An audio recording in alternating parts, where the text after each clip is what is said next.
What is up, Bat Family? Welcome back to Batman Theory. And in today's episode of Batman Theory, I want to do a what I'm going to call comic book cliff notes, where we're going to be going through, in less than 5 minutes ideally, an entire comic book of Batman. Now today's is very special because we're going to be going over Batman #1, the very first solo Batman issue that he ever had. Now this is not Batman's first ever appearance, but it is his first ever solo outing, and it's very special because for a couple of reasons. For instance, it is the first time that the Joker is introduced. It's the first time Batman has a backstory that ever is introduced. That's the one that people know and love.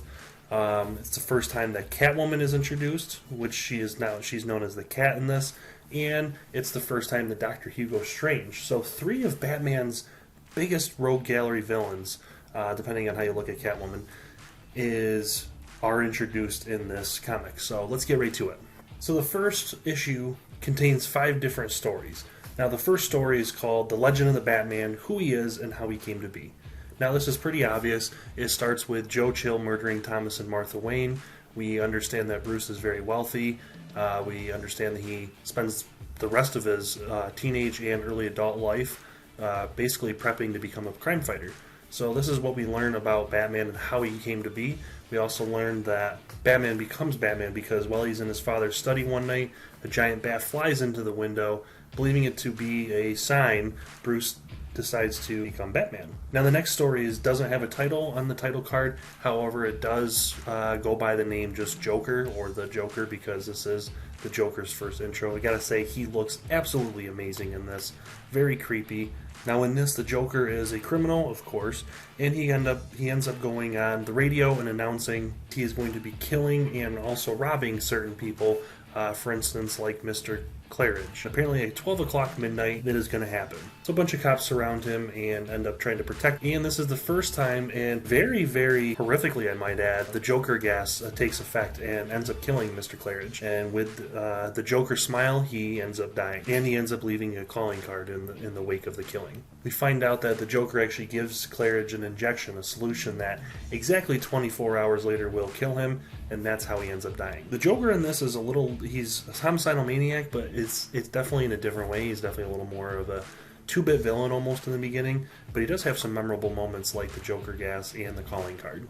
We also find out that Joker does in fact rob Mr. Claridge. The diamond that was there that they thought was safe was in fact a switch, and it was a fake one all along. The next night at 12 o'clock again, another couple people die, and it is the Joker again with his toxic gas. Batman, who wasn't really concerned about the Joker in the beginning, really starts to take notice now and decides he wants to take him down. Batman, in a scuffle with some of Joker's henchmen, ends up being distracted as the Joker kills another man. Joker tries getting away in his car, Batman follows him along, and they end up fighting on top of a bridge. Interestingly enough, in this one, Joker actually defeats Batman in hand-to-hand combat and bests him. Something we don't see very often. Now we know Joker usually is pretty good hand-to-hand combat, but usually almost always is shown to be inferior to Dark Knight. Joker gives his message on the radio once more, and the man that's being protected this time is the judge. Joker disguises himself very creepily, I might add, as a policeman, and ends up killing the judge as well with his Joker venom.